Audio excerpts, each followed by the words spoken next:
We're going to do a live tutorial on how to research stuff. So, I very much have been spending a lot of time trying to research history and come up with what's really going on. And most of you know my focus has generally been on Operation Gladio and the strategy of tension, the post World War II order, if you will. And I've read a ton of books about this period in history. And I picked up very quickly in reading books like Paul Williams' Operation Gladio. At the time he wrote this book, he honestly did believe that the communist threat that was occurring post World War II was a real threat, and that the initial Operation Gladio stay behind units that were created throughout all NATO aligned countries were indeed warranted. However, with the vantage, I recently interviewed Paul Williams a couple of different times, and the interviews are here on my Rumble channel. It became very apparent that something else was going on. And when you get into the area, the period of Operation Condor, which I call Operation Gladio's cousin, it becomes very apparent that the use of the word communist became very nebulous. It basically equated to anybody that didn't go along with the Western government of exploiting their resources and their people. It was just another form of imperialism under the guise of anti-communist. So then you have to go back and say, well, wait a minute. If the designation of someone being a communist isn't real, then why did we kill all these people? Why are there millions of people dead under the guise of the Iron Curtain and stopping the spread and George Kennan's, famous memo and all this other stuff? So it really required you to go back and go, well, what the hell was going on? You find out that that entire thing was a lie.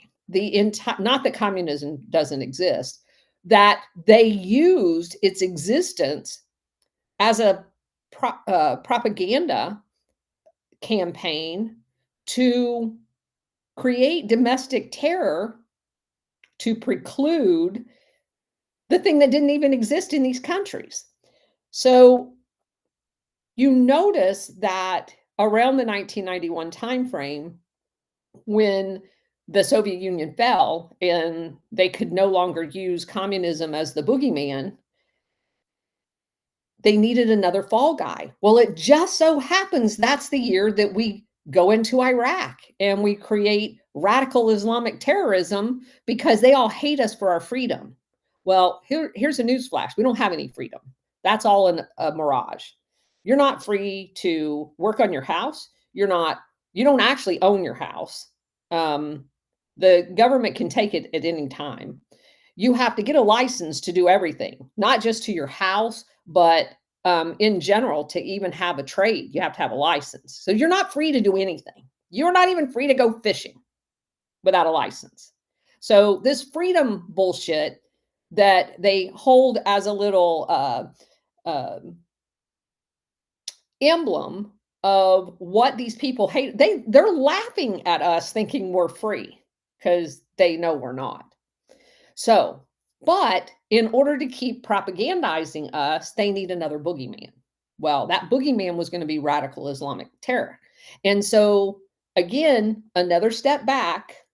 So, if the communist label's not true. And every time they tell us a particular organization is a terrorist organization that isn't necessarily a terrorist organization, because they said Assad in Syria was a terrorist, and that everything about him was awful.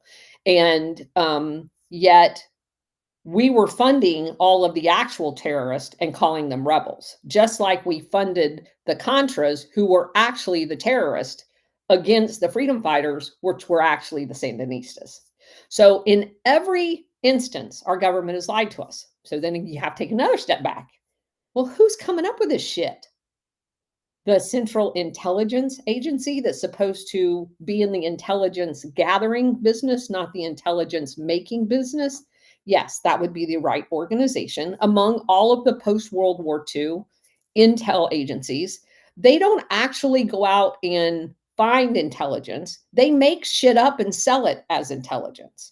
And all of the shit that they make up just so happens to serve the interest of what I call the international syndicate.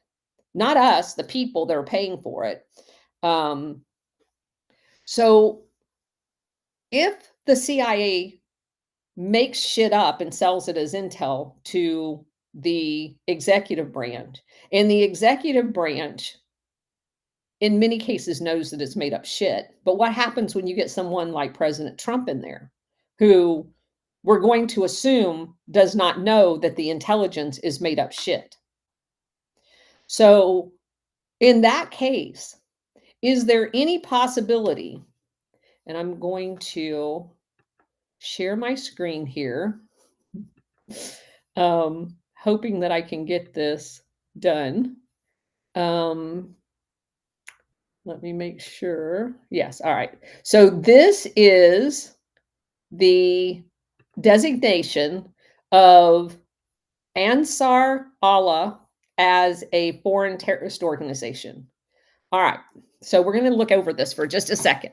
By the authority invested in me, the President of by the Constitution and the laws of the United States, including the Immigration and Nationality Act, it is hereby ordered as follows. Section 1, purpose. This order sets in motion a process by which Ansar Allah, also known as the Houthis, and we're going to go into that, shall be considered for designation as a foreign terrorist organization pursuant with blah, blah, blah.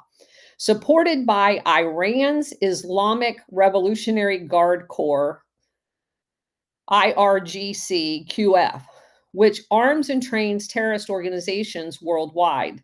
The Houthis have fired at U.S. Navy warships dozens of times since 2023, endangering American men and women in uniform, since seizing most Yemeni population centers by force from the legitimate Yemeni government in 2014-15. And we're going to go over that. The Houthis have launched numerous attacks on civilian infrastructure, including multiple attacks on civilian airports in Saudi Arabia, the deadly January 22nd, 2022 attacks on the UAE, and more than 300 projectiles fired at Israel since October 2023. The Houthis have also attacked commercial vessels transiting Bab al-Mandeb more than 100 times, killing at least 4 civilian soldiers and forcing Red Sea maritime commercial traffic to reroute, which has contributed to global inflation. Their activities threaten the security of American civilians and personnel in the Middle East, blah, blah, blah. All right, so it goes on and on and on. So it's saying that anybody that basically does business with them, makes members to the government, blah, blah, blah, you're going to be found guilty too. All right, so you can see it goes on. All right, that was just signed. So I'm going to close that. And we're going to go to the next, let's see. I need to back up here and find where we started. Hold on just a second. So, all right, let me start here. As I told you guys, my go-to resource in doing this is um, Yandex, right? So the first thing I did was I pulled up, this is my favorite thing to do when I'm looking for information, is I pulled up a website that basically looks for whatever organization I'm looking for and the CIA, because I want to know what the correlation is, right? All right. So we're going to go to the next tab. So stop sharing that one. And we're going to go to the Houthis. Who are they? All right. So let's go up here to the top. We're going to do a little history lesson. For over 2.5 years, the U.S. has supported Saudi Arabia in a war against the Houthi movement in Yemen.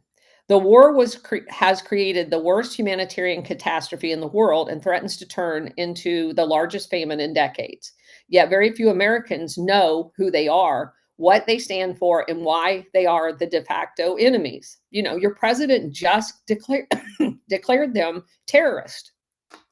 We probably ought to know a little bit about them. They want us dead, according to the executive branch. 2 administrations have backed the war against the Houthis without a serious campaign to even explain to Americans why they're our enemies. Yemeni politics are incredibly complex and volatile. Rather than get drawn into a quagmire against an enemy they hardly know, the United States and its partners should get serious about finding a solution. First and foremost, the Houthis are Zaidi Shiites. The Shiite Muslims are the minority community in the Islamic world. And Zaydis, I'm not sure how you say that, are a minority of the Shiites. Significantly different in doctrine and beliefs from the Shiites who dominate Iran, Iraq, and elsewhere, often called Twelvers for their belief in the 12 Imams. The Zaida take their name from Zayed bin Ali, the great-grandson of Ali, Muhammad's cousin and son-in-law. Cousin and son-in-law. Okay. Whom all Shiites revere. Zayed bin Ali led an uprising against the Umayyad Empire in 740, the first dynastic empire in Islamic history, which ruled from Damascus. Zayed was martyred in his revolt, and his head is believed to be buried in a shrine to him in Karak, Jordan. Zaydus believed he was a model of the pure caliph who should have ruled instead of the Umayyads. The Houthis have had fighting corruption, have made fighting corruption the centerpiece of their political program, at least nominally. The distinguishing feature is Zayed's remembered biography is that he fought against a corrupt empire. The Sunnis and Shias agree that he was a righteous man, and Zadi elevated him to be the epitome of a symbol of fighting corruption. The Houthis have made fighting corruption the centerpiece of their political program. Well, wait a minute. We were just told they were terrorists, at least nominally. The Zaydis do not believe in Ayatollahs like the Twelver Shiites, who are the Shiite sect in Iran and most of the Muslim world. Nor do they practice the other Twelver doctrine, dissimulation, which permits one to disguise his or her faith for self-protection. In short, they are a very different sect than the Iranian version that Americans have come to know since the 1979 Iranian Revolution. Followers established themselves in North Yemen's rugged mountain area in the 9th century. For the next 1,000 years, the Zaydis fought for control of Yemen with varying degrees of success. A succession of imams ruled the community, and they were the majority of the population in the mountains in the north, which puts them between the rest of Yemen and Saudi Arabia. They fought against both the Ottomans and the Wahhabis, which basically is Saudi Arabia, in the 18th and 19th century. So here is a map that shows you where Yemen is, and Oman is over here and Saudi's up here. So they're talking about this mountainous area in the north here. And you can see down on the Gulf of Aden is Aden. And we've talked about Aden often when we talk about the British Empire. And this is the port where they came and basically took over and was stealing the coffee trees from, we talked all about that. With the collapse of the Ottoman Empire in 1918, the Zaidi monarchy took power in North Yemen, and it was called the Utakalite Kingdom. The ruler or imam was both a secular ruler and a spiritual leader. Their kingdom fought and lost a border war with Saudi Arabia in the 1930s, losing territory to the Saudi state, because obviously they're the Saudi Arabia being primarily the Wahhabi, very different than the Shia. So they've been fighting for a long time. They also enjoyed international recognition as the legitimate government of North Yemen. Their capital was called Taiz. And you can see Taiz is down here. So while they consider that north, I mean, that's a pretty far south capital. In 1962, now keep in mind what's going on in 1962. Kennedy's president. Nasser is in Egypt, and the West hates him. And if you guys remember that in 1967, the bombing of the USS Liberty time period, the 7-day war with Israel, had 75,000 Egyptian troops deployed to Yemen, trying to keep Yemen safe from forces that were trying to destabilize it too, mainly the West. Okay, so just for context of where we're at in the story. There was an Egyptian-backed revolutionary military cabal overthrew the king and established an Arab nationalist government with its capital in Sana'a, Sanaa. And that is right here. Okay. With Soviet assistance, Egypt sent tens of thousands, about 75,000, to back up the Republican coup.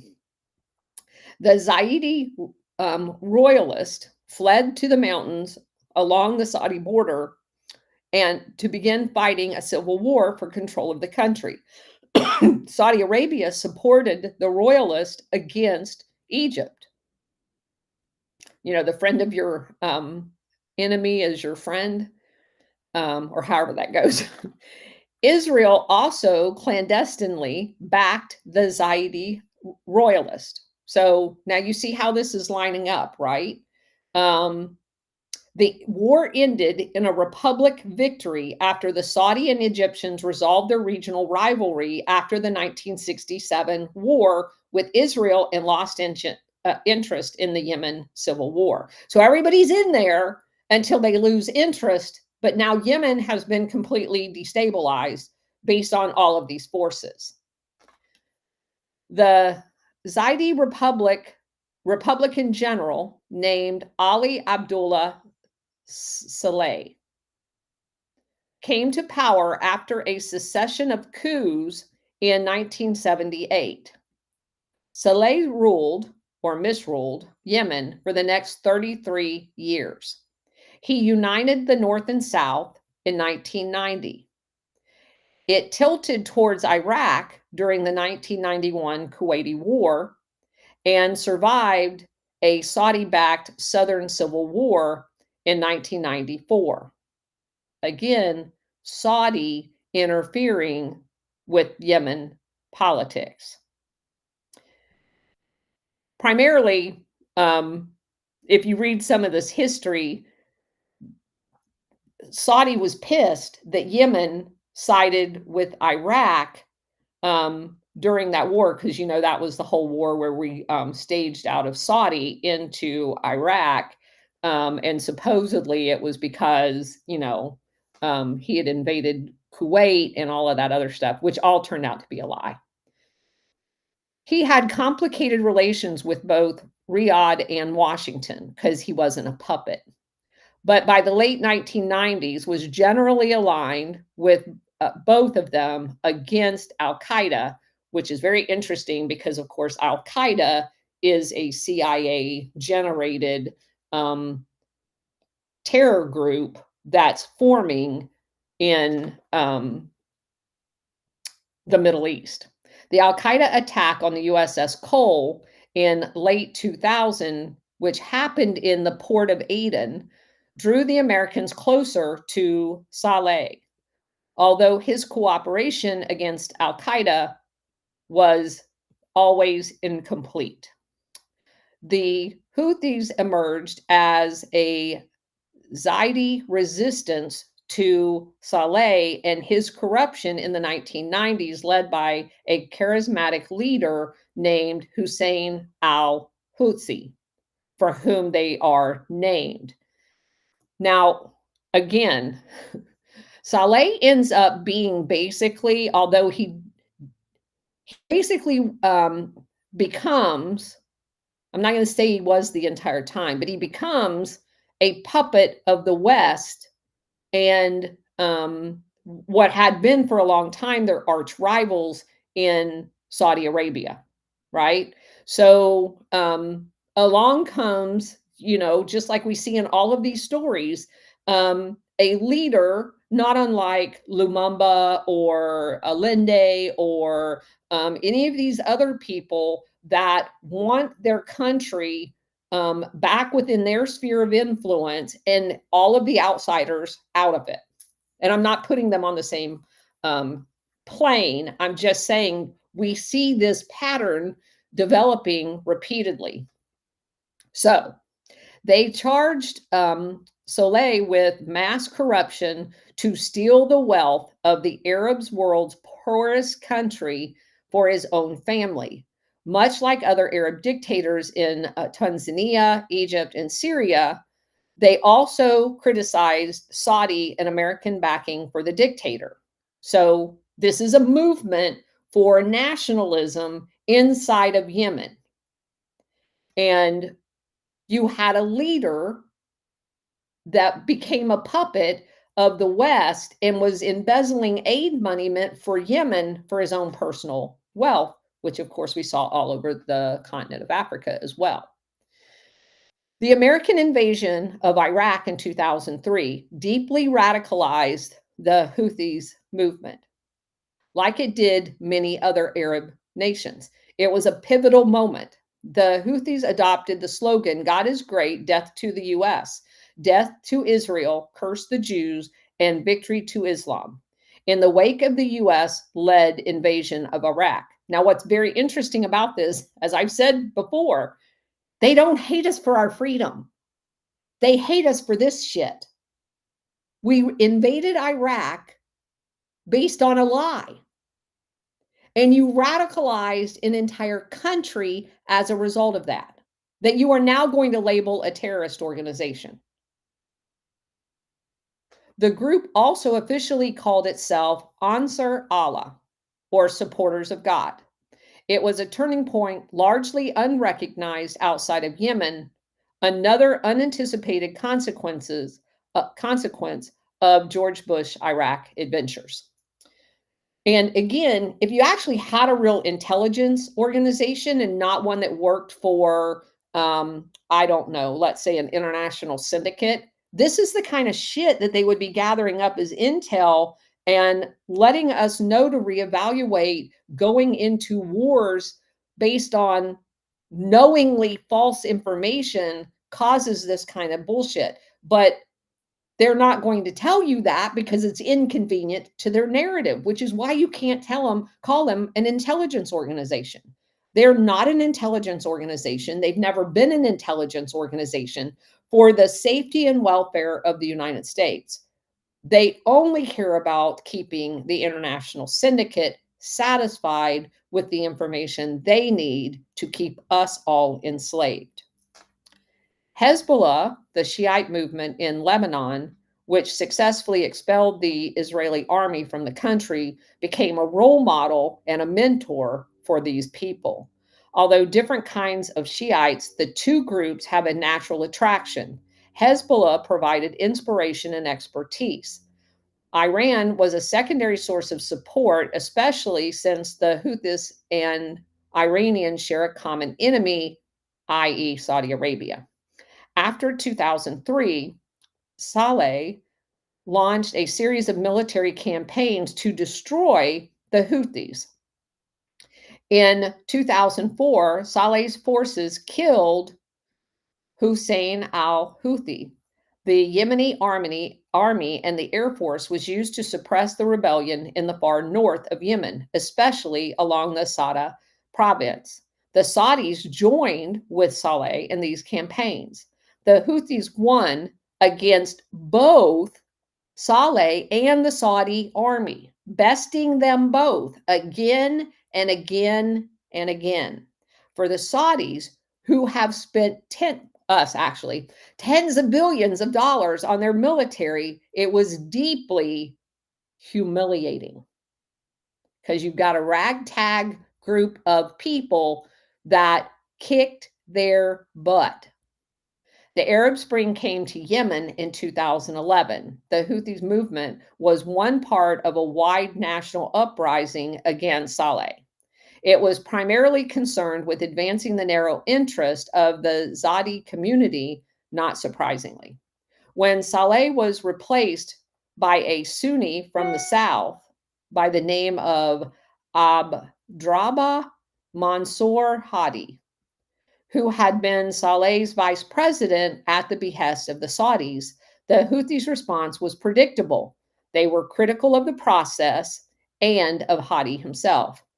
A national dialogue was instituted to address the future of Yemen after Saleh, with regional and international assistance. It proposed a federal solution with 6 provinces with autonomy. The Zaidi dominated north got 2 landlocked entities, which the Houthis argued was gerrymandered against them. In 2014, they began colluding with Saleh's against Hadi secretly. Even by the standards of Middle East politics, it was a remarkable and hypocritical reversal of alliances by both the Houthis and Saleh. Much of the army remained loyal to Saleh and his family, so together with the Houthis, the two had the preponderance of force in the country. Hadi was deeply unpopular and seen as a Saudi stooge. So Hadi was the vice president of this guy. Now, this guy and these guys over here, who we're now calling terrorists, the guy that used to be the propped up guy in charge of the entire country, is colluding with the quote unquote terrorist against the Saudi stooge, Hadi. Y'all following? After months of gradually moving into the capital, Sana'a, it fell to the rebel alliance in January 2015. 2015, we're in Obama. Just as King Salman ascended to the throne in Riyadh, the Houthis opened direct civilian air traffic between Sana'a and Tehran. Iran promised cheap oil for Yemen, and rumors of more Iran Houthi cooperation quickly spread. The main port of Hodeidah fell to the Houthi forces and began marching to take Aden, the capital of the south and the largest port on the Indian Ocean. Now, again, one of the things that no one ever talks about, just like what happened in every other place we've looked, when you have conflict, which is basically a civil war in a country, and you are pulling for one guy, and you cut the entire country off from Western influence, you push them into the hands of people outside of your orbit, namely in this case, Iran. Do you believe that they would have went to Iran and Hezbollah if we would have actually diplomatically engaged with them legitimately? I'm not talking about our CIA trying to go in and steal resources for the international syndicate. I'm saying legitimately statescraft negotiation with these people and an honest foreign aid program that actually uplifted the people there. Not a chance. Not a chance.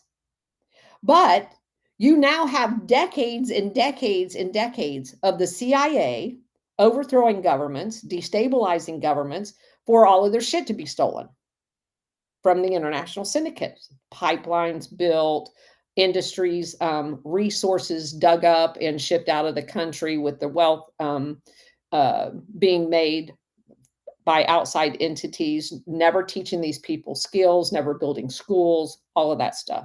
So you push them into the arms of radical people by pursuing these agendas. For the Saudi king and his 29-year-old defense minister, who is the current guy in charge of Saudi Arabia, MBS, it was a nightmare. A traditional enemy with ties to their regional foe was taking over a country that is just to their south. The strategic straits of Bab al-Mandab could be in the Houthis' hands. It was a very difficult challenge for an untried team in the royal palace. For the Obama administration, the picture was more complicated. American intelligence officials said that Iran was actually trying to discourage the Houthis from seizing Sana'a and openly toppling Hadai. Iran preferred a less radical course, but the Houthi leadership was drunk on success. Moreover, Undersecretary of Defense Michael Vickers said on the record in January that the Washington had a productive informal intelligence relationship with the Houthis against al-Qaeda, which is kind of bizarre. He suggested that the cooperation could continue. The Saudis chose to go to war to support Hadi and prevent the Houthi Salih rebellion from consolidating control of the country. Operation Decisive Storm began March 2015. MBS taking the public lead and promising an early victory for the Saudis. They forged a coalition to back them, including the UAE, Bahrain, and other Saudi allies. Two refused to join: Oman, which is just to the east of Yemen, and Pakistan. Obama backed the Saudi war. In the choice between the Saudi ally and the Houthis, the president, not surprisingly, took the side of the Saudis. The US and UK support is essential to the Royal Saudi Air Force, which is equipped with American and British aircraft. The Saudi Air Force dropped tons of American and British made munitions on Yemen ever since. All right. So here we're going to, after 2 years of civil war in Yemen, the armed Houthi movement still controls the main towns and cities in the north, including the capital, Sana'a. But over the last year and a half, they have steadily lost ground to troops loyal to the government based in Aden, which is interesting from the perspective that Aden has basically always been under the occupation of a Western influence back from the times of when British was controlling it. Okay, so almost 3 years later, the Saudi Air Force and naval blockade of the Houthi-controlled territory has created a humanitarian disaster, just as it does everywhere. That's how they can get you to capitulate to whatever the West wants, is they starve all of the people. So the Saudi-led coalition has tightened the blockade and gradually gained more territory, although Hadi has little, if any, control over the territory recovered from the rebels. They at least claim that as somewhat of a victory. He resides in Riyadh. All sides are credibly accused of war crimes. Saleh broke with his punitive ally this month, signaled to Riyadh that he was flipping sides again. So you have the Saleh and the Houthis working together, and then Saleh decides, oh, hey, this is getting kind of shitty, so I'm going to go back to help the guy that was my vice president that everybody loves outside of the country, and he was killed days later for flipping. The Houthis won the battle for Sana'a, but are isolated from the rest of the Yemeni politics and political parties. Riyadh portrays them as Iranian puppets, but many Yemenis see them as patriots fighting the country's traditional enemy, Saudi Arabia and America, Israel's defender. The Houthi propaganda plays to the line that Yemen is under attack by a Saudi American-Israeli conspiracy. It just sounds like every story that we have investigated. A major consequence of the war is to push the Houthis and Iran and Hezbollah closer together. The U.S. ambassador to the UN when this article was written was Nikki Haley, and she underscored that point, perhaps unintentionally, when she presented compelling evidence of Iranian support for the Houthi missile attacks on Saudi and Emirati targets last week. With their own cities under constant aerial bombardment, the Houthis are firing missiles at Riyadh and Abu Dhabi with Tehran's technological assistance. The war cost, so again, it says it cost Tehran a few $1 million a month, and it's costing Riyadh $6 billion with a B per month. So the whole premise now is that the West, Saudi Arabia, with US and UK supplied munitions, can bomb the hell out of Yemen because they took a side in their civil war. And that's fine. It's fine to destroy everything in Yemen. But if Yemen fires a missile at Saudi or Abu Dhabi, they're the bad guys. Tehran and the Houthis are playing with fire. If a missile hits Riyadh, Jeddah, or Abu Dhabi and kills dozens or more, the pressure for retaliation against Iran will be significant. But this is the same shit that we saw with this Soviet Union, right? So the people that are manipulating this understand the whole strategy of tension and the way it works. If they isolate a country economically, militarily, politically, they can get them to do whatever they want. Because as soon as they reach out to the one or two countries that aren't playing with the West, like Iran, then Iran becomes in the scope of potential targets. Not just Yemen, when it's between the Saudi and their backers, the UK and the US and Israel, all line up behind Saudi to attack this country, then if they reach out to this guy over here, that guy becomes a target too, not just here in Yemen, that guy. And Yemen is not allowed to attack any of the attackers. So as they attack our ships, as they attack Saudi Arabia, Abu Dhabi, not allowed. You are only allowed to be bombed. You are not allowed to bomb anybody else. This brief and simplified account of the background should underscore the complex issue that we're dealing with. Now, I'm going to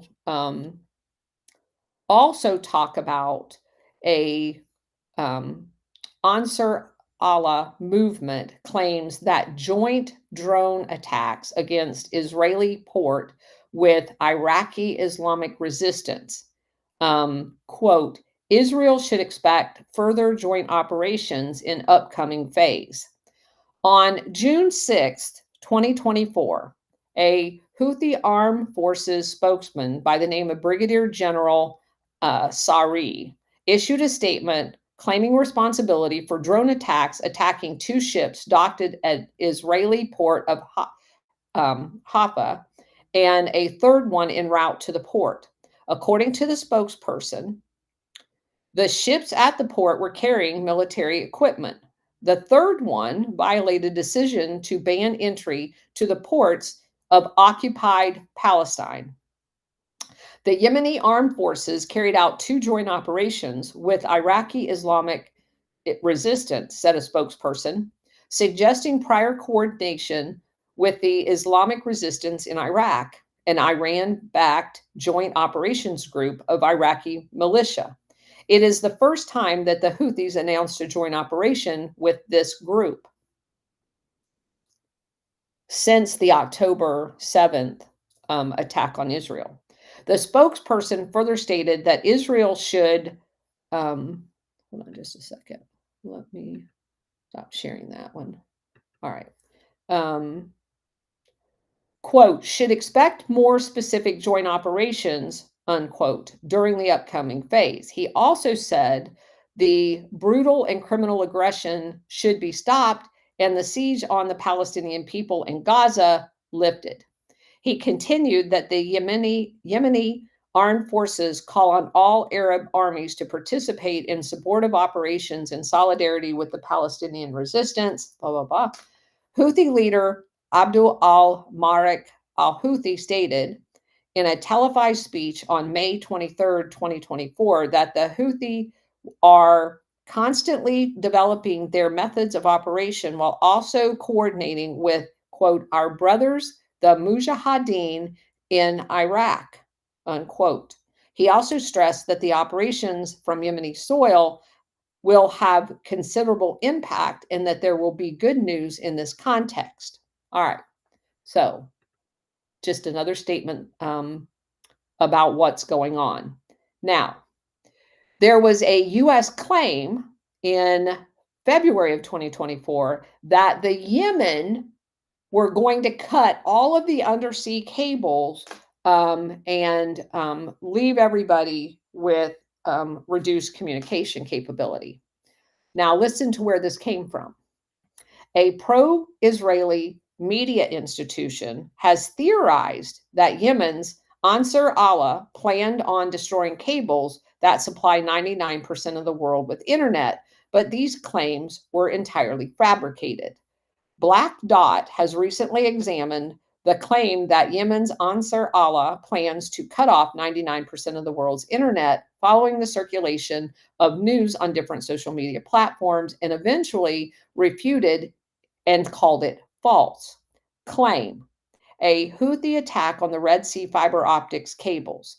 On December 24th, several platforms claimed that Ansar Allah affiliated Telegram channels shared a photo of the seabed that claimed submarine cables that connect several regions of the world and supply them with internet. The photo was captioned, "There are maps of international cables connecting all regions of the world through the sea. It seems that Yemen is in a strategic location as internet lines that can connect the entire continents, not only countries, pass near it. Once news platforms and users obtained the photo, claims were made accusing Yemen armed forces of threatening to cut off the internet in, in support of Gaza amid the Israeli genocide and the U.S. targeting of Yemen in support of Israel. Tracing back to the source of the news, it was found that the Middle East Media Research Institute was behind the spread of the claim. This is an American organization that is explicitly pro-Israeli. So, Middle East, let's just pop this up real quick. And we go over to the Middle East Media Research Institute, and you find out that you have the co-founder is Yigal, Yigal Carmon, Carmon. And this guy is a colonel at Yemen, which is the Israeli military intelligence organization with overarching military intelligence body of the IDF. Okay, so this is 100% a intelligence operation to provide information to craft a narrative in the Middle East. It is not intelligence at all. Okay, keep that in mind. All right. So, and that's just a cut and paste, look at who's doing what and look up who founded it. That's how easy it is. The Middle East Media Research Institute is the only original source that kick-started this frenzy while other social media platforms began circulating it. The second indicator was the absence of tangible connections between the Telegram channel and Ansar Allah, as well as an absence of official statements from their side. The news solely relied on a theory to stir up a strategy. I'm adding this, the strategy of tension. The third indicator was the direct rejection of the claim itself by the Ministry of Telecommunication and Information Technology of Yemen, which again is not necessarily in the hands of what we're considering the terrorist. They're not in charge of that organization who said it's blatantly false. So we're either to believe that this terrorist organization is this ragtag bunch of terrorists that aren't controlling any of the infrastructure in Yemen, like around Aden and all of that, which used to be, at least before the Civil War, they're metropolitan centers. They're not in charge of that. It's not like they have their own submarine fleet or any of this other shit, and somehow they're supposed to be cutting cables. Yeah, give me a break. All right, so moving on. We get to a bombshell report that was released in September 2024, at least bombshell is the label of it. Russian arms Ansar Allah against Israel in response to U.S. arming Ukraine. The United States has withdrawn 2 naval groups from the Near East, the USS Teddy Roosevelt and the U.S. Abraham Lincoln. Ansar Allah, the followers of God, they and just so that you guys know, the reference to the Houthis, that's a derogative reference that basically is interpreted as the gang of the Houthi family, like gangs, like cartel kind of gangs, when in fact their actual name, follower of God, is Ansar Allah. But the U.S. refuses to call them that in general journalistic. The Houthis is like an insult, if you will. But it says Ansar Allah fired a missile at central Israel on 15 September. According to the spokesperson, it covered 2,000 kilometers in 11 minutes. On the contrary, according to the IDF, it was not a supersonic missile. It was hit by Israeli air defenses, but not shot down. A fire broke out near Lod, LOD, caused by the missile and its debris. Mimicking the IDF's behavior in Gaza, Ansar Allah issued a notice to the Israelis declaring that Tel Aviv is a war zone and that they must evacuate it to the desert, which they consider a quote unquote humanitarian zone. On September 16th, Ansar Allah said that the US government had offered to recognize it on the condition that it stop attacking Israel. The State Department has denied this statement. The change in the rule of games, not in Israel and Palestine, but on a global scale, with the Yemen missile that was not intercepted by the Israeli defense. It was therefore a satellite-guided hypersonic missile comparable to the 7 Iranian hypersonic missiles that hit their target on April 14th. Ansar Allah did not have space technology at its disposal. So who's providing the guidance data? And this is the same issue with the Ukraine-Russia. So Ukraine doesn't have any of that capability. We're providing it to them, we being NATO, or otherwise they couldn't do what they're doing. And so basically, Russia has, according to this article, began being basically a proxy for Yemen in a way to get the US and NATO to stop using Ukraine to attack it. Ansar Allah did not, okay, let's see. Tehran has embarked on this adventure at a time when President Mossad Pezeshkian is trying to reconnect with the West. We have learned that the Israeli Prime Minister Netanyahu secretly visited Russia last week. And again, this is dated in September of last year. The information was strictly censored by the IDF in Israel. His meeting with the former, with the president, Vladimir Putin, did not go well. The withdrawal of U.S. aircraft carrier indicates that Washington did not intend to get involved in the Russian-Israeli quarrel. But the most important thing is elsewhere. Moscow had warned that it would respond to the U.S., which is giving weapons to Ukraine to attack Russia, by also giving weapons to Washington's enemy to strike it back.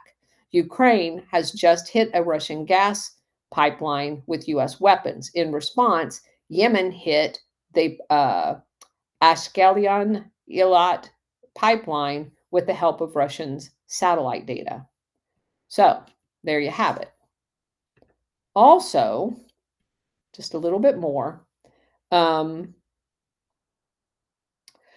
the training of Ukrainian military personnel by the CIA to engage in guerrilla warfare against Russia was recently outlined in a Western corporate media report. And I'm not going to go through the entire article, but I did want to hit on this.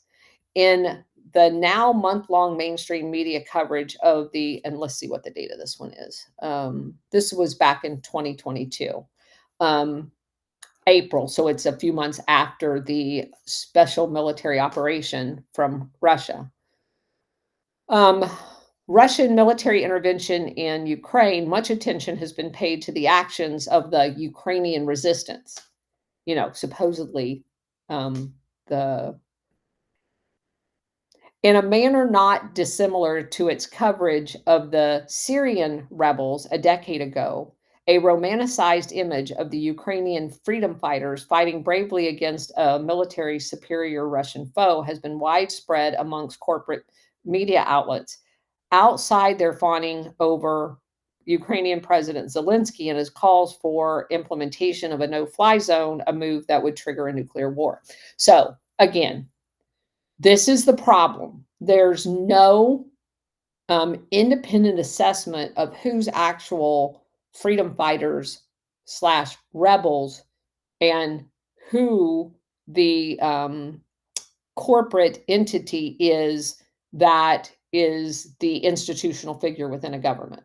Now, and we're seeing this play out in real time. See, we've spent a lot of time, almost, a year and a half, going back in history, and now it's clear you can see historically that people like Allende were the good guys, and the CIA labeled him a communist, and then supported Pinochet, who was really the bad guy, saying that he was, going to bring democracy back. And we did this all in the name of democracy when he was a dictator who killed tens of thousands and tortured people and kidnapped them, raped them, and blah, blah, blah. So it's fairly easy using historical document, if you actually go and look, to be able to figure out the good guys versus bad guys and how bad we were lied to, because all you have to do is go pull up New York Times headlines telling us all of the lies that the CIA fed it. But today, it's a little more dicey because none of the stuff is declassified. We're going off of now independent journalists. So if you look at Ukraine, we have been sold this entire time that Zelensky's the good guy, and he's fighting on and all of the people that are the freedom fighters there, that Russia's the bad guy, which is exactly the opposite of the truth, because the quote unquote good guys for the CIA were murdering, assassinating democratically elected mayors in the Donbass region, setting cars with people in them on fire, bombing buildings from 2014 until 2022. And that's the reason why Russia intervened. So there are clear good guys and bad guys, and our CIA and media lie to us about who they are. So you fast forward to Syria, what we just saw unfold in Syria, where we were told for years and years and years and years that there's rebels that are righteous rebels. They're freedom-seeking rebels that were attacking Assad because he was the dictator. When in fact, these freedom fighters end up being Al-Qaeda and ISIS that the CIA created along with the media propaganda campaign to switch the roles. So you come back to Yemen and you see something very similar. So this blog says the Hollywood-style PR makeover of the Ukrainian military by the corporate media include the notorious Nazi Azov battalion also shares a strong similarity to the aforementioned Syria rebels in that it highlights the strong presence of a CIA involvement in the background. Yes, it does. Indeed, the training of the Ukrainian military personnel by the CIA to engage in these very guerrilla warfare tactics against Russia was recently outlined in a corporate media report, indicating that a plan was in place to draw Moscow into a Iraq-style military quagmire in Ukraine, the second largest country in Europe, which is exactly what the CIA did when they lured the Soviet Union into Afghanistan. Such a tactic has historical usage against the Kremlin when you have, in 1979, then US-led President Jimmy Carter launched Operation Cyclone, the CIA program to see the arming and funding of the Wahhabi insurgents known as the Mujahideen, who would go on to wage war against the Soviet Union. Blah, blah, blah. Again, these are patterns.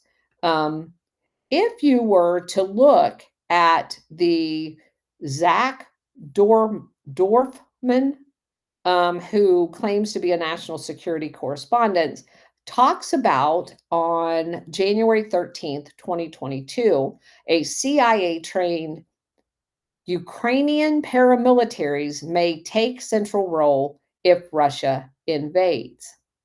Now, this is just prior to the invasion. Very interesting. The CIA is overseeing a secret intensive training program in the U.S. The CIA is overseeing a secret intensive training program in the United States of America for elite Ukrainian special operation forces and other intelligence personnel. According to 5 former intelligence and national security officials, familiar with the initiative. The program, which started in 2015, is based at an undisclosed facility in the southern United States. Now, I'm just going to let that sink in for a second. And for anybody watching this that says the CIA is not allowed to operate inside the United States, they do it all the time. Generally, now in today's environment, the CIA conducts these training programs for foreigners at Fort Bragg and Fort Benning. Now, do you think anybody at Fort Bragg and Fort Benning know that they are training with the CIA, because it's a collective effort, terrorists, not patriots, terrorists, to go assassinate mayors in the Donbass region? Because this is the exact same program that was ran out of School of Americas, where they trained actual Pinochet himself to go back and terrorize and kill tens of thousands of his own people. They trained him how to do it. Now, they lied to him about who these people are, but do you think that any of the people that's at School of America on the cadre there don't eventually wake up and go, oh, son of a bitch, Pinochet was in my class. I taught him how to do all that shit. He's not a good guy at all. He's killing tens of thousands of his own people. Oh, but don't worry about it. They're all communist. What? And then you go country after country after country, because every country in Latin America, except for 2 that I could find, has been overthrown by the CIA with the help of our special forces with training programs like this. Now, I am the first one to tell you that I spent 30 years inside the military and didn't know any of the shit was going on. It is possible. But at some point, somebody has to step back, especially now. I mean, I retired in 2008. In today's day and age with media, the way that it is, do you think there's any possibility that people with a brain functioning in the US military is not looking at Ukraine going, yeah, I'm not sure about that. Especially getting the reports of burning people alive in their cars and assassinating mayors and all of the crap that they were doing from, when was that? The coup happened in 2014, and this program begins in 2015. Are you fucking kidding me right now? So immediately after the CIA overthrows the government, they start grabbing people out of Ukraine, bringing them, the CIA, to the United States and training them to be paramilitary, attacking the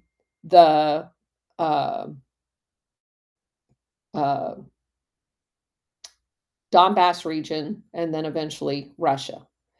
These are the same Ukrainians, by the way, that happen to have been interjected into January 6th. Because one of the best things about their program, from their perspective, is these guys are assassins. They're terrorists. They can be intermixed and go on any mission anywhere, right? So these are not just going to be used overseas. We covered last week the Tibet training camp in the mountains of Colorado, where they were trained to be assassins and attack China from the inside repeatedly. Tens of thousands of them were trained in the Colorado mountains by the CIA to do internal attacks on China. We trained people with Taiwan to do exactly the same thing. There were several islands that Chiang Kai-shek took over for Taiwan, i.e. the United States, under the guise of, hey, we're fighting communists, and launched attacks against mainland China. Mainland China has been under attack by the United States and this global international syndicate the entire time that it's existed. And that goes back to the Boxer rebellions. of us trying to inject opium and growing opium in China under the guise of the UK initially. So this is a very long-term operation that we need to understand is going on. So I want to go on with this article. The CIA-trained forces could soon play a critical role on Ukraine's eastern border, where Russian troops have massed in what many feared in preparation for an invasion. So they brought Nazis here to the United States, trained them to be paramilitary terrorists, and from 2015. And then all of a sudden, as they're carrying out from 2015 until 2022, all of their terrorist activity on the Donbass, ethnically Russian people, they all pretend like they're shocked when Russia invades to protect the ethnically Russian people, because they've been under attack since 2015, and Russia knows that we're training them inside the United States. So would anybody question if all of a sudden there was an actual attack on either one of these facilities? No, because those facilities are producing international terrorists. They are training people to commit terrorism all over the world. Our CIA spins the story that these terrorists are the good guys. They are not fucking good guys. They kill innocent civilians in terror attacks all the time. The CIA-trained forces could soon play a critical role in Ukraine's eastern border, blah, blah, blah. All right. While the covert program ran by paramilitaries working for the CIA Ground Branch, now officially known as the Ground Department, was established by the Obama administration after Russia's invasion and annexation of Crimea. That's a nice way to put it. It was actually established after we overthrew their government, which resulted in the annexation of Crimea to protect Russia's navy.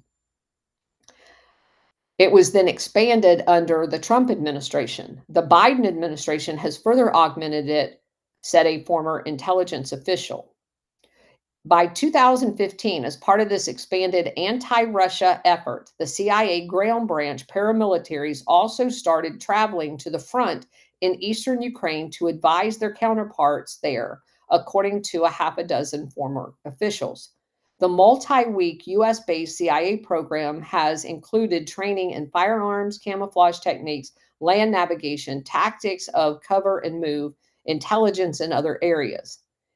How to characterize the program is a matter of dispute. The US, over 3 presidents, have debated whether to provide military assistance to Ukraine and how much, with discussions often focusing on whether to help is offensive or defensive in nature. The US officials deny that the CIA training program is or was ever offensively oriented.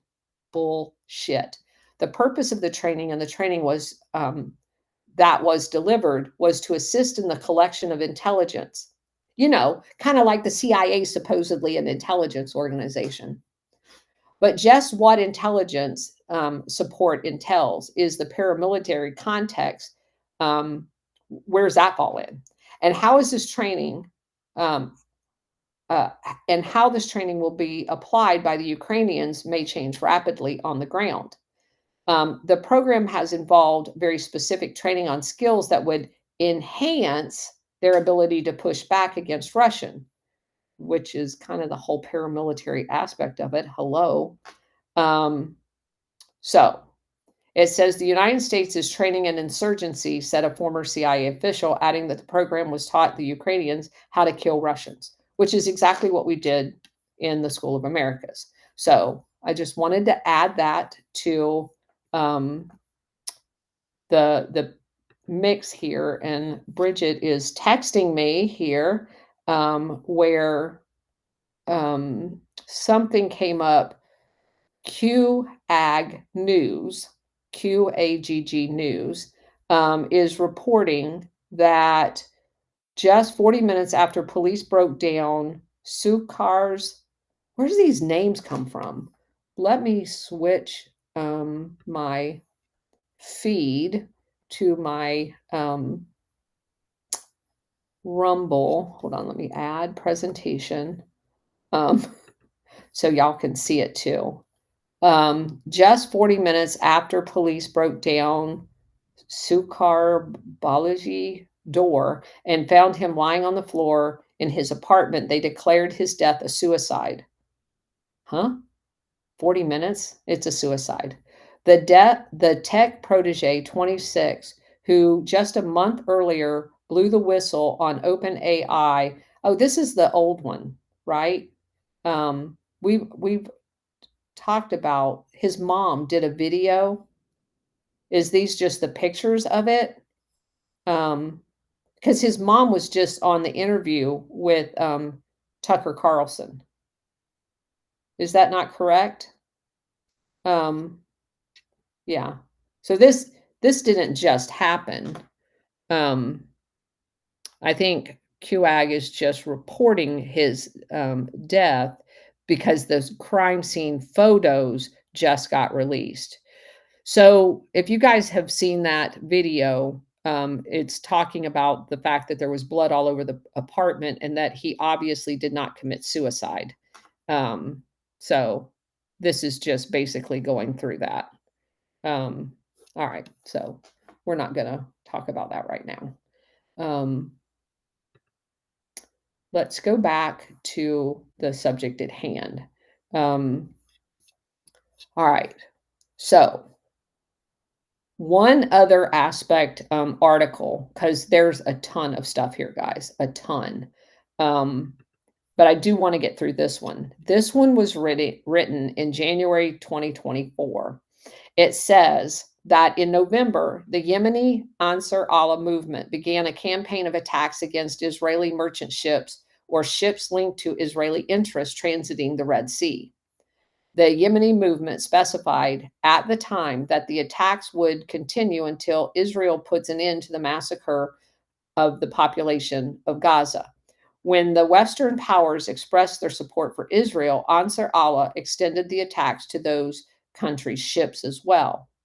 Chinese and Russian merchant ships have never been attacked. The U.S. announced the start of Operation Prosperity Guardian with a new international coalition to protect Western maritime traffic in the Red Sea.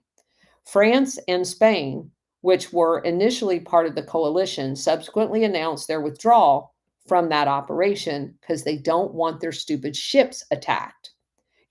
So all we have to do is say, hey, we're not going to send any more aid to Israel, and it's an easy fix. Our ships aren't going to get attacked. But because we won't do that, our ships are going to continue to get attacked. And then Trump signs an executive order that says they're attacking our ships, and that makes them a terrorist. What? Yeah. All right. So anyway. The Yemeni Ansar Allah movement, referred to pejoratively as the Houthis, the gang against the Houthi family, organized this week a gigantic demonstration in support of the Palestinian people. On 10 January 2024, the UN Security met to discuss the matter and condemned all attacks carried out against the merchant ships. Algeria, China, Mozambique, and Russia abstained from the vote. However, following a proposal by Russia, the Security Council resolution specifies that peace can only be restored by addressing the root cause, mainly the conflict that is fueling regional tension and that contributes to threatening maritime security.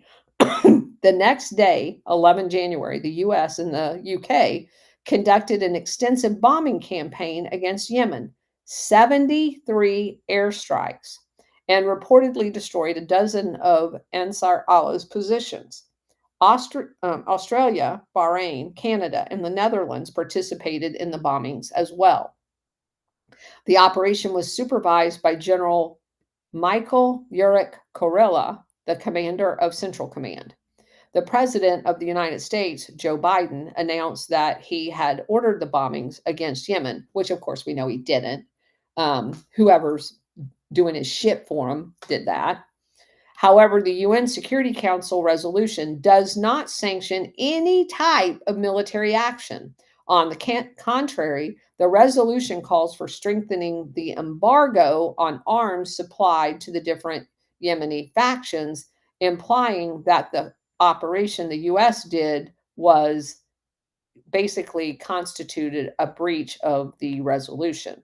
According to Reuters press agency, the bombings hit targets throughout Yemen, mainly in the capital city of Sana'a, in the cities of Sana'a and Domar, and other areas. The Yemeni Ansar Allah movement has just emerged victorious from a cruel 9-year war with Saudi Arabia and Israel with the active support of the UAE.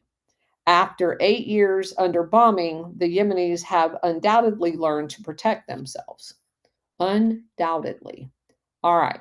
So let me close some of these tabs as we've gotten through these articles. This one basically was talking about the Ansar Allah fighters having fired on the USS Carney in the Red Sea. It underscores the shocking failure of the Biden administration, which initiated airstrikes this month, and this is dated January 2024, with no plan for victory, basically using warships as targets in order to draw or create a reason for retaliation, which seems like a pattern that we've noticed before as well. Even a junior Pentagon or State Department analyst could have advised the administration that based on everything that we understand about the parties in Yemen, the success and their successful defeat of the Saudi Arabia army, lobbing a few missiles in their direction was not going to result in an ocean of white flags raising over Aden. In other words, it was the kind of doomed operation that, had cooler heads prevailed, would never have in a million years been launched. There was simply no possibility of success on any diplomatic front. How did it all start?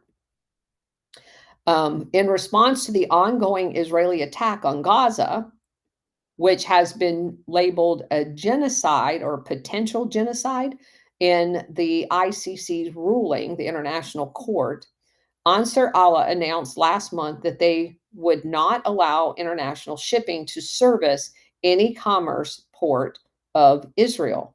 They judged the killing of more than 25,000 Palestinian civilians to be a genocide. Whatever one's view of that decision legally, the Houthis' decision to interdict Israeli shipping in the Red Sea, the fact is, by virtue of their unique geography, they have the ability to do it. It is also a fact that they did not explicitly target U.S. or U.S. flagged ships. In short, it's not our fight until Biden made it our fight.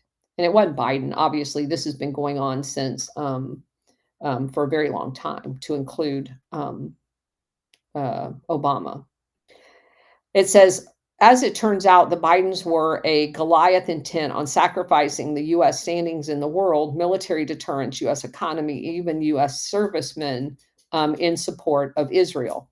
It is, as any of these junior analysts could have predicted, the hits just keep coming for the Biden administration. Yesterday, the U.S. Navy attempted to escort two of the Maersk tankers, one called the Detroit and one called the Chesapeake, through the Red Sea loaded with weapons for Israel. This after 9 rounds of U.S. airstrikes on Yemen. The U.S. show of force backfired into an unprecedented moment where, after several missiles were launched, the ships reversed course, followed by the U.S. Navy warships.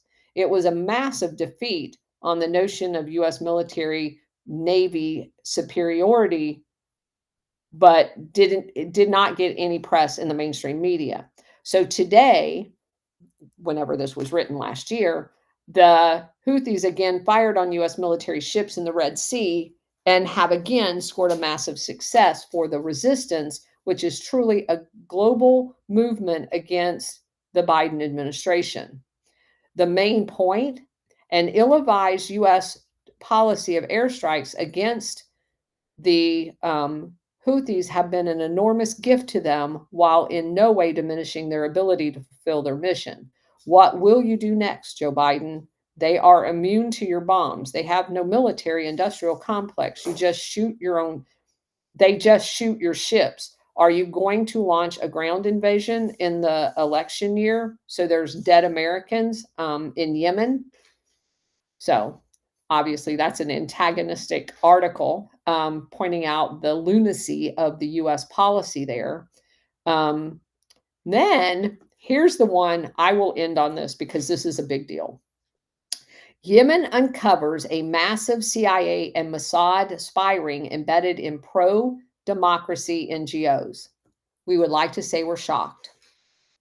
All right, here we go. This is a Mint Press News article written by Ahmed Abdul Karim.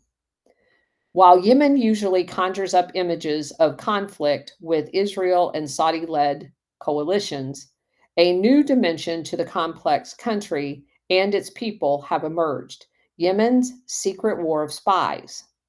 Mint Press News delves into the largest CIA spy cell ever uncovered in Yemen, revealing a major security operation that apprehended its members and exposed American espionage activities, dramatically altering our understanding of the Yemen's complex battlefield.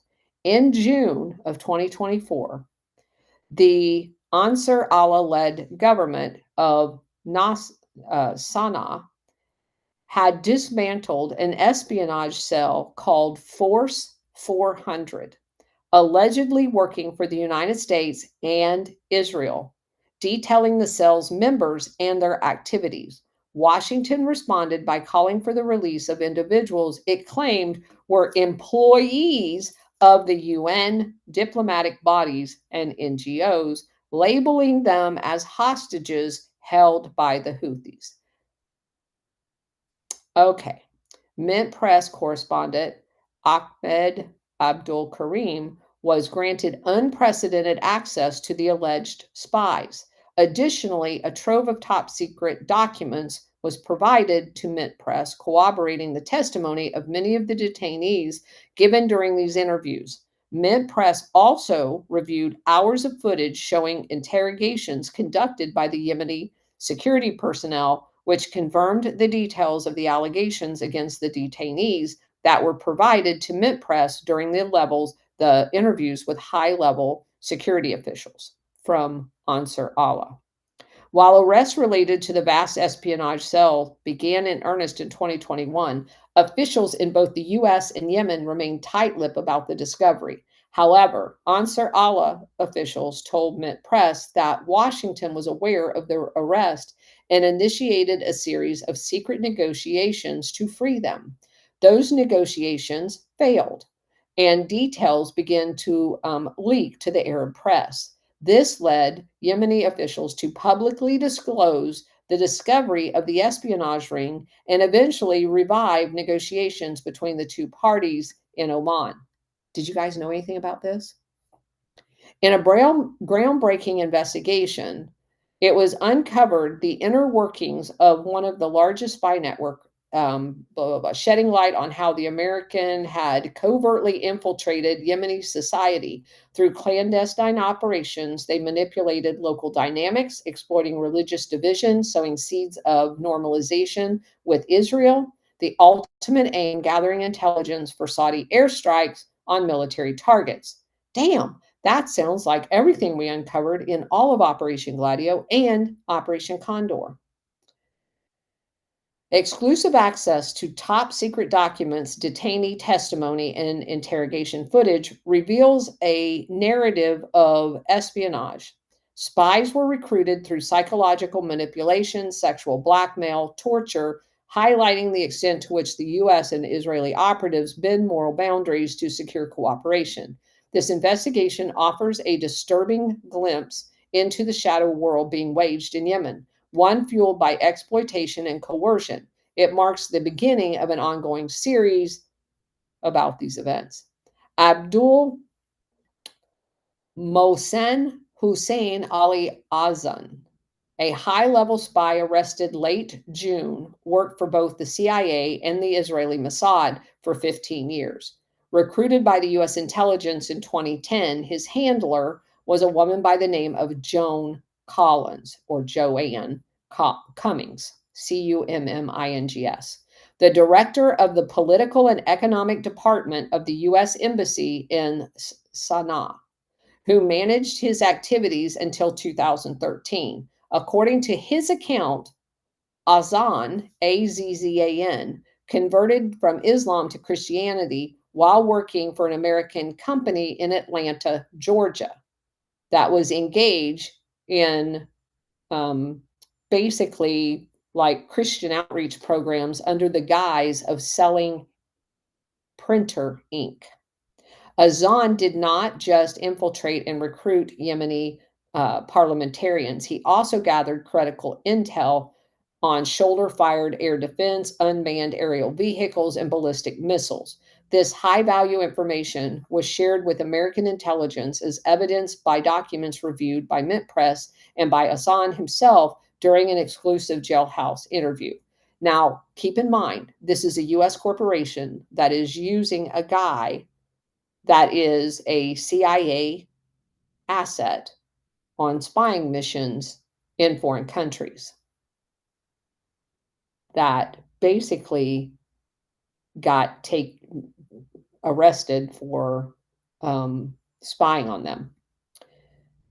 Quote, thanks to the Atlanta company and my new religion, I was able to form a good relationship with Americans, unquote.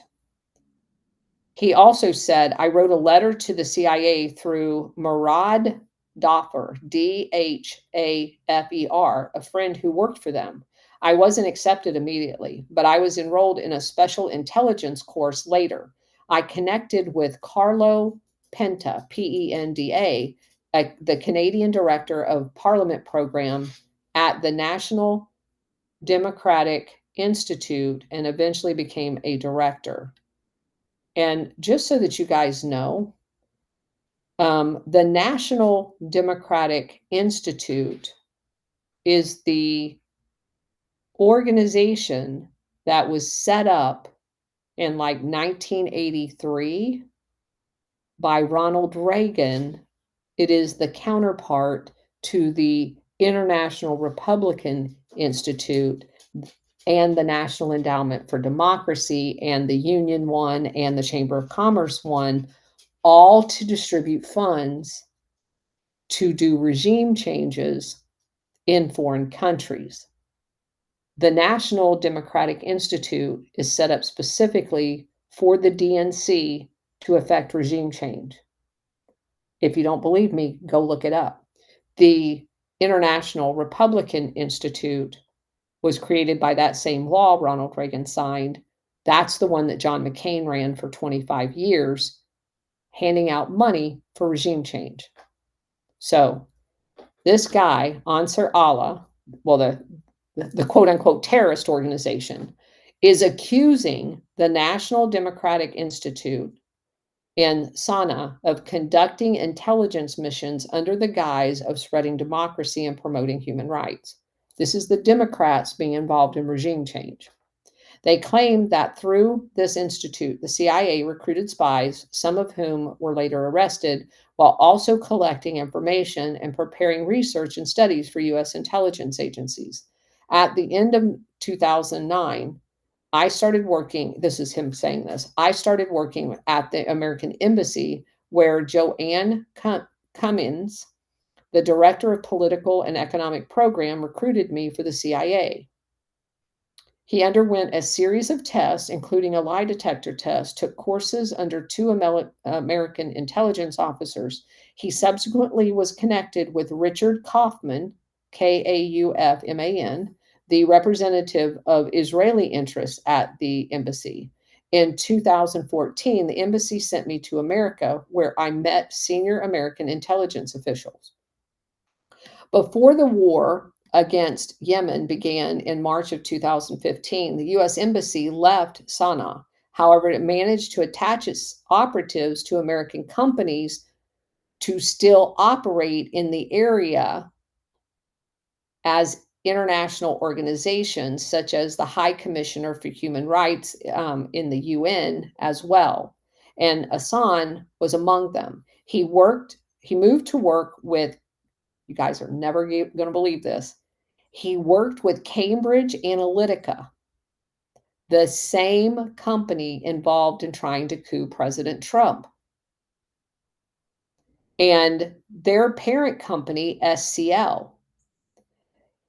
This was exposed in 2018 by Max Blumenthal to be conducting espionage activities on behalf of Archimedes, a U.S. military contractor. Azan identified the company as a subsidiary of Moby, M-O-B-Y, Media Group, owned by an Afghan businessman, Saad Mosani, who had been linked to the CIA. In 2013, the company opened its headquarters in Sana'a, managed by the British national Sarah Cunningham. In addition to his intelligence work, Hassan provided services to the intelligence company where he served as general manager. The company operated on two tracks, collecting information and preparing field surveys and conducting media campaigns to shift public opinion toward Israel. One of our intelligence activities was the landscape program. This is him talking, where we studied all the local media outlets. The goal was not just to run media campaigns for American companies, but also to identify and recruit media leaders to promote pro-Israeli normalization under the guise of acceptance and peaceful coexistence. In 2014, the media sent Hassan to Washington for a 2-week training session where he met with senior CIA officials. Quote, after 2018, I worked for the U.S. Department of Defense under the guise of the director of the labs office in Yemen. My handler was Fahim Ahmed, the regional director of an organization called Labs, L-A-B-S. And through that company, I was connected to a Jewish Israeli intelligence organization in America. This organization was interested in studying Yemeni sects, understanding their references and exploiting them for normalization, and also fueling sectarian differences like civil war. As security suspicions about the company grew, SCL decided to leave Sana'a. Azan was then transferred to the Office of the High Commissioner for Human Rights, the UN, leveraging the organization's extensive reach in the Yemeni governorates. Azan was able to provide his American intelligence contacts with high valuable information about camps, launch sites, naval forces, and which was later targeted by the Saudi airstrikes. So he basically was calling in coordinates for military attacks. He noted that he worked openly and cooperatively with the UN officials to gather this intelligence. Under the supervision of the residents, under the resident representative, Mohammed Al-Shami, and I gathered information with a network of analysts observed in each of the different geographical locations. My work continued until my arrest at the end of 2021. When we couldn't access a target area, we would ask the resident supervisor to contact local authorities under the guise of a humanitarian proposal. He would facilitate this because he thought they were there to rebuild and to provide money for the local community, and they were lying the entire time. The most significant damage was yet to come. In 2016, Azan began working for the Israeli Mossad through Michael Boven, B-O-V-E-N, the former economic attaché at the U.S. Embassy in Sana'a. After the embassy's closure, Boven moved to the U.S. Embassy in Israel. He had previously supervised Hassan as the Middle East Initiative in Sana'a, forging a close relationship. When I I would meet Michael in Jordan as the director of labs, which is SCL, Cambridge Analytica. During one of these meetings, he introduced me to a guy by the name of Saul Gad, G-A-D, an Israeli officer in Mossad. I met Gad in the Dead Sea area of Jordan and began working with him. Hassan provided Mossad with highly sensitive information, including details about Sana'a International Airport, transportation movements, changes in Ansar Allah's leadership, military activities, destroyed weaponry. He also leaked data from the High Commissioner for Human Rights regarding the locations of government officials and Ansar Allah leaders. Quote, my baptism influenced my willingness to work for Israel as a Christian at the Atlantic Company, which was led by Protestants who supported Israel and believed that Christ's return depends on Israel's dominance in the Middle East. This connection continued my association with an organization called IDEA organization, which is linked to Saturday's church. Hassan also contributed significantly to the success of the Dar al-Salam organization. This local group collaborated with Jewish organizations in the US and Europe, aiming to disarm individuals of personal weapons and persuading clerics to promote coexistence and normalization with Israel. And I wanted to, let's see if I still have that one open, because the one, let's see. Let me see if I can find that IDEA one. This IDEA organization is crazy, especially where they get their funding. It talks about they're involved in all kinds of elections and creating sustainable democracy, the global state of democracy 2024, and they deal with climate change, democracy assessment, digitalization, electorate, gender and inclusion, and they work all over the world. They're headquartered in Stockholm, Sweden. There's always a Swedish element to all of our stories. Yeah, so anyway, and just if you just look through some of their articles, it's hilarious because it's kind of the who's who. Like, of course, they hate the Belarus president and basically claim that their elections are rigged because, of course, they elect people that they don't approve of. But anyway, so the Yemeni collaborators, which Ansar Allah officials say numbered over 20 individuals, were well aware of their roles with the American intelligence, though they told Mint Press that the CIA did not offer them any guarantees post-recruitment.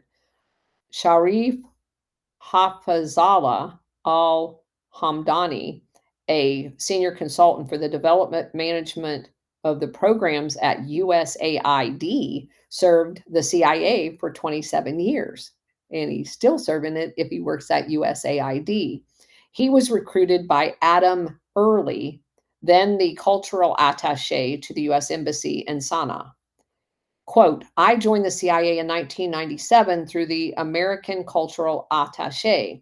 They told me I would be cooperating with American intelligence, a high position, and I accepted, he confessed. Mint Press News was able to view al-Hamdani's documents, photographs with intelligence officials and embassy evaluation forms. Al-Hamdani carried out his espionage duties as an employee of USAID. He designed intelligence follow-up and evaluation mechanisms, coordinating USAID's work with intelligence contractor MSI. Well, who's MSI? MSI is a monitoring, evaluation, and learning service in the Middle East and North Africa that has significant ties to in the intelligent apparatus. Um, it was created in 1981, weirdly enough, at the beginning of the Reagan administration in Washington, D.C. So it has very strong ties. Its headquarters is in Arlington. Um, I'll do a little bit more deep digging on that later on. They also, one of his primary tasks was to verify implementation of these mechanisms to meet with the requirements of American intelligence and other agencies such as IBTCI. And IBTCI was a USAID program set up for Yemen that I'll just read this first sentence. Yemen's population faces severe layered challenges, conflict, food insecurity, electric shortages, and displacement among the dynamics. In 2023 alone, USAID Bureau of Humanitarian Assistance provided $660 million. $660 million to USAID for Yemen, and we're the one fucking blowing it up. They're stealing our money, and the Yemenis will never see this money. This is 100% money laundering our tax dollars. They destroyed Yemen, and they are using U.S. foreign aid, supposedly in the guise of helping Yemen. If you've looked at any of the pictures of Yemen, they ain't helping Yemen. According to security sources, monitoring and evaluation are crucial methods for gathering intelligence military information and pinpointing military and manufacturing facilities. Al-Hamdani stated that USAID's cooperation with MSI aimed to access project areas to locate ballistic missile launches and unmanned aerial vehicles. They also monitored and determined military installation locations, coordinates, and give them to the CIA. The measures taken by Washington and its allies to punish Yemen have varied, yet the crown on the jewel has always been to move the central bank from Ansar Allah controlled Sana'a to Aden, where the US-backed groups maintain control. Al-Hamdani said, quote, in 2016, Mr. Brad Hance, Hance, the U.S. Deputy Ambassador and Intelligence Officer, assigned me to receive the central bank's code and transport it to Aden. I delivered it to another American agent working in the Aden Bank. Al-Hamdani emphasizes that the cultural attaché at the American Embassy was a critical hub for American intelligence workers, such as CIA. Spy recruitment often occurred under the guise of cultural exchanges, skill enhancement programs, and scholarships like the Fulbright program.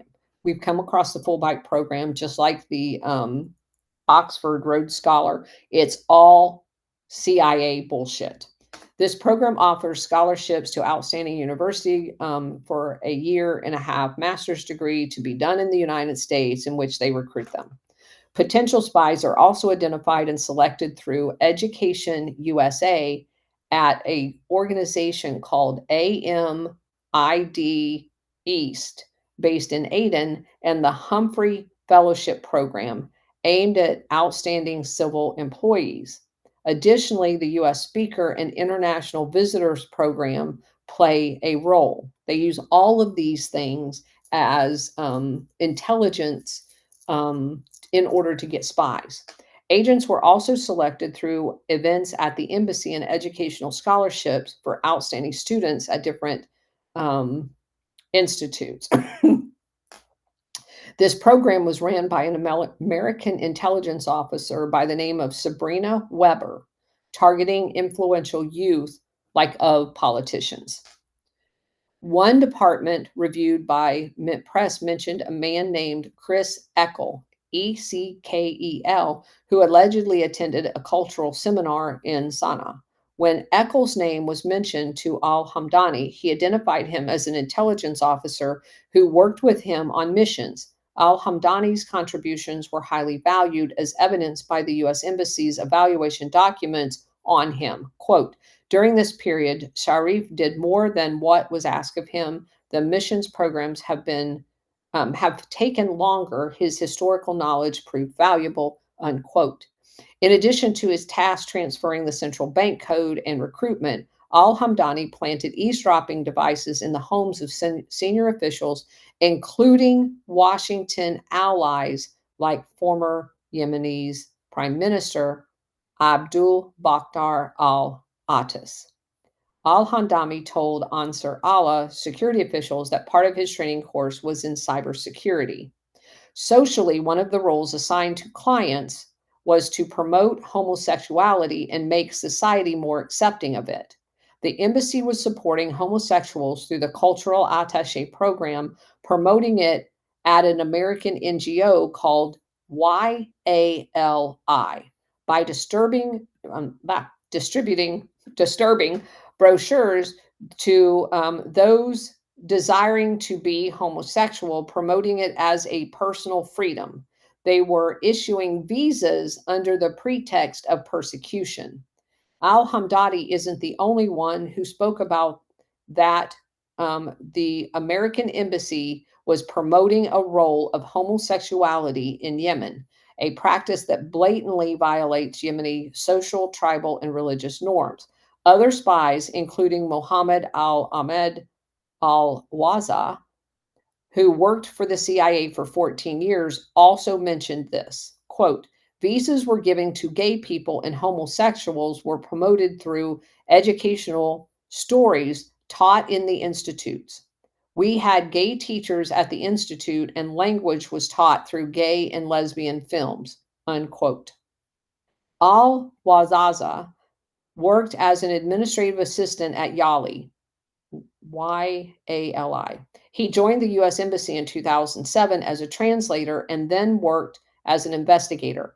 After the embassy closed, he continued his espionage work as an employee as Resonate Yemen, which is affiliated with the Ahmed Adwar bin Mubarak, who currently serves as prime minister in Yemen's Aden-based Riyadh-backed government. The local organization was founded and regulated by none other than USAID. It is a CIA front company running a gay institute teaching language in Yemen through the use of gay and lesbian films. His mission was to maintain continuous communication with recruits contracted by the American Embassy from government agencies, especially the passport services. The Ministry of Interior and other service ministries. Al-Wazaza successfully stole the Yemeni Immigration and Passport Authority database from its server and handed it over to American intelligence. A document reviewed by Mint Press includes a letter signed by former NSA staffer Harry Sweeney, Sweeney, who was working as a specialist in polygraph testing. The letter lauded Al-Wazaza efforts, reading, quote, I particularly appreciate your contribution to the Yemeni culture and your suggestion on how to approach specific people based on your extensive experience in the consular section, unquote. When Ansar Allah security officials asked the spies about him, they all agreed that the reserved and secretive Al-Wazaza was the closest to the CIA. He was the only one allowed to access the top floor of the embassy building, which was designated for the CIA. Al-Wazaza, according to information obtained from interrogations, was heavily relied upon for conducting investigations and generating intelligence. He underwent various training courses, including one on people management in Florida. Al-Wazaza conducted investigations within the embassy for American intelligence and was involved in recruitment, often using methods such as sexual blackmail, according to other spies. One of the spies described how he was coerced into working with the CIA after being filmed in a sexual encounter on a trip they sent him on in Germany.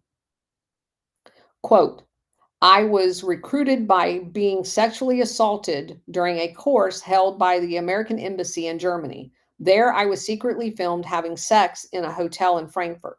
After my return to Sana'a, the clips were sent to me and I was threatened with working with Intel or having them published online. Al-Madadi recruited local members from various Yemeni institutions for American intelligence and conducted a study on the number of weapons held by the population, earning between $300 and $500 a month for his work. The arrests of dozens of spies might offer help in releasing the thousands of prisoners or detainees held in Saudi Arabia and UAE for a swap. The United States is reportedly pushing for negotiations regarding the intelligence exchange. So, just wanted to, and I'll try to get that drafted up into some kind of a mini thread because I want to do a little bit more exploring the different nonprofits so that we can at least get it into the AI mechanism of X, that they're out there and that they're basically CIA fronts. Because I think having all of this information in one place is very, very important. So anyway, that's it. Yes, Samantha Powers runs USAID. She is basically acting as part and parcel of the CIA. It, the USAID and all of that, the National Endowment for Democracy, it all needs to go away. Let's see. Just want to go through and make sure that I cover everybody. I I don't do like most people that they only read comments if people donate to the video. I don't like that. You guys are very, very smart and have lots of good information. So, want to say hi to Flying Storm, Magar Sarge, SR71. Cambridge Analytica headquarters was located in London. Yep, registered. Um, yeah, and then obviously in New York as well. Let's see. SR71's kind of holding down the fort over here, I see, answering people's questions. So thank you, Bridget, for putting the Colonel's Corner shop in there. If you guys click on that link that Bridget put in there about 30 minutes ago, that is some really cool Operation Gladio t-shirts that I would appreciate. We also, I just paid for the release of the design for the backside of the coin yesterday, so I should have that sometime today. I will show you guys what it's going to look like once I get the JPEG files that have it done, and then we'll get those produced as well. We should be picking up the original order of the first design on Tuesday. We've submitted everything to include prepaying for the t-shirts for the second design. So again, thank you guys all for supporting us in that way. SR71 showing everybody where to go find the Alpha Warrior, Operation Gladio. Cleabart, thanks for being here. Appreciate that. All right, so that kind of gets everybody out of the chat. Joan Batts, thanks for all of the valuable information. You're absolutely welcome. Yeah, State Department funnels a lot of money to USAID. It's part of the State Department's official budget. It's Congress that funnels the money to them. But it's 100% used as part of a CIA mission. It is a front. And they openly admitted it when they first set up. It was to offload some of the covert operations that was going on in the CIA over to USAID, as if putting them in a front organization made them less covert. I guess telling everybody what you're doing under the guise of it being legitimate because it's under a State Department, they're still overthrowing governments and destabilizing. Um, anyway, so I just wanted you guys to know the truth behind Yemen. It is not, um, they're not a terrorist organization. They're an organization that is fighting to get Western influence out of Yemen. And everybody in that, just like in many of these situations, Israel, Saudi Arabia, the US, the UK have all lined up against them. They're lining up against them, shove them into the sphere of Hezbollah and Iran, as opposed to letting them just figure it out themselves. And then as you shove them into that sphere of these people that you don't like because they're the only ones that will stand up to you, then you turn around and you call them terrorists. That's bullshit. And I don't care. I don't care that Trump designated them as a terrorist organization based on the information that I just provided to you. It seems to be just another one of these organizations of us being the 1,000-pound gorilla telling them that they have to do it our way or the highway. And if you don't, then, basically they've created this entire blockade around the country. They won't let anybody trade with you. It's economic warfare. And then the economic warfare ends up into military warfare. So anyway, I just wanted to share that with you. And I found the fact that we did find the CIA operating inside of Yemen in some of the most perverse ways to be quite startling. So I'm going to put something together later, and I will tag everybody in it so that they all know we know, because we're not going to let them get away with this bullshit anymore. That's the whole purpose of us being here. Okay. All right. Thank you, everybody, for being here and being patient as I got through all that material. That was a lot of material. Now you know why I didn't want to rush it, because I kept finding more and more and more. So I'll do a little bit more investigation on the NGOs and put a thread together for later. Thank you for being here. Have a nice rest of your weekend.